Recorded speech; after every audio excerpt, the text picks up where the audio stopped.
Итна и неодложна смена на актуелната председателка на Сојузот на Здруженијата на пензионери Станка Трајковска бараат пензионери од неколку локални здруженија. Ние доаѓаме утре како иницијативен одбор заедно со иницијативниот одбор на пензионерите во Штип за да закажеме на 3 септември протест од сите здруженија на пензионери во Македонија во Скопје за оставка на госпоѓата Станка Трајковска или нејзино разрешување од председател на Сдруженијето на пензионери во Македонија затоа што беше против линеарното покачување на пензиите.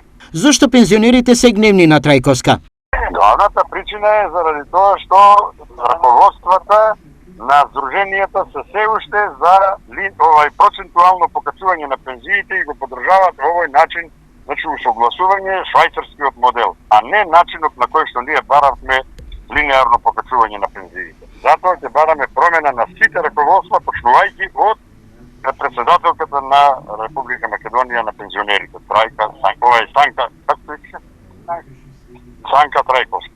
Незадоволството кон Трајковска трае одамна, односно од почетокот на иницијативата за линеарно зголемување на пензиите, која Трајковска не ја поддржуваше. Утре во Штип, иницијаторите за промена на Трајковска ќе одржат пресконференција на која подетално ќе ги изнесат мотивите за бараната смена.